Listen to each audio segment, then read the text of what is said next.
நம்ம ரத்தத்தில் இருக்கிற ஹீமோக்ளோபினோட அளவை இன்க்ரீஸ் பண்ணக்கூடிய, அதாவது ஹெச்பி லெவலை இன்க்ரீஸ் பண்ணக்கூடிய 10 வகையான இயற்கை உணவுகள் என்னென்ன அப்படிந்தாங்க இந்த வீடியோவில் பார்க்க போகிறோம். இதில் நம்பர் 1 என்னன்னு பார்த்தோம்னா பேரிச்சம்பழம். இந்த பேரிச்சம்பழத்தை பார்த்திங்கன்னா டெய்லியும் 4 சாப்பிடணுங்க.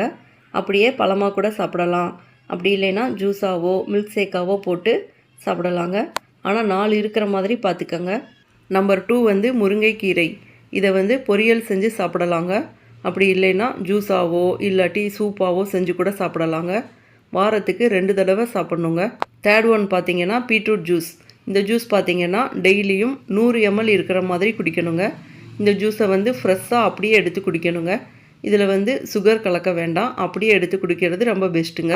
ஃபோர்த் ஒன் என்னன்னு பார்த்தோம்னா சுண்டைக்காய். இந்த சுண்டைக்காய் பார்த்திங்கன்னா வாரத்துக்கு 2 தடவை நம்மளோட ஃபுட்டில் சேர்த்துக்கணுங்க. இது பொரியலாவோ குழம்பாவோ கூட்டாவோ அப்படி இல்லைன்னா ஜூஸாக கூட செஞ்சு சாப்பிடலாங்க. ஃபிஃப்த்து ஒன் என்னன்னு பார்த்தோம்னா முளைக்கட்டிய சுண்டல். இந்த சுண்டல் பார்த்திங்கன்னா கருப்பு கொண்டைக்கடலை சுண்டல், பாசிப்பயிறு சுண்டல், பட்டாணி சுண்டல் எல்லாமே நம்ம முளைக்கட்டி அதுக்கப்புறம் செஞ்சு அதை சாப்பிடணுங்க. இது பார்த்திங்கன்னா வாரத்துக்கு 4 தடவை நம்ம சாப்பிடணுங்க. 6th ஒன் அப்படின்னு பார்த்தோம்னா நெல்லிக்காய். இந்த நெல்லிக்காய் பார்த்திங்கன்னா டெய்லியும் 1 நம்ம சாப்பிடணுங்க. ஜூஸாக கூட செஞ்சு சாப்பிட்டுக்கலாங்க. 7th ஒன் அப்படின்னு பார்த்தோம்னா பீர்க்கங்காய். இந்த பீர்க்கங்காய் பார்த்திங்கன்னா வாரத்துக்கு 2 தடவை நம்ம எடுத்துக்கணுங்க. இதை ஜூஸாக எடுத்துக்கலாம், அப்படி இல்லைன்னா குழம்பாவோ இல்லாட்டி பொரியலாவோ செஞ்சு கூட சாப்பிடலாங்க. 8th ஒன் என்னன்னு பார்த்தோம்னா ஊற வச்ச கருப்பு உலர் திராட்சை. இது பார்த்திங்கன்னா கருப்பு உலர் திராட்சையை நைட்டே எடுத்து ஊற வச்சிடணுங்க.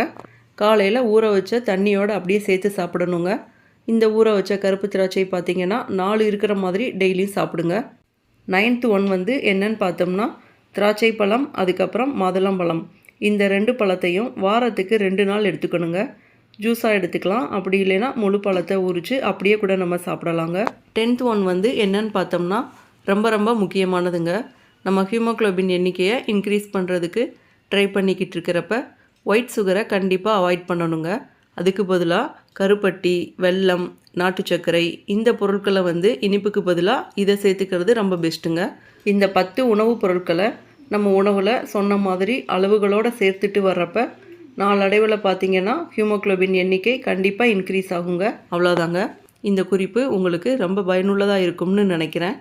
இதே மாதிரி நிறைய ஹெல்த்தியான ரெசிபீஸ்க்கு, அதுக்கப்புறம் பயனுள்ள தகவலுக்கு நம்ம சேனலை மறக்காமல் சப்ஸ்கிரைப் பண்ணிக்கங்க. தேங்க்யூ.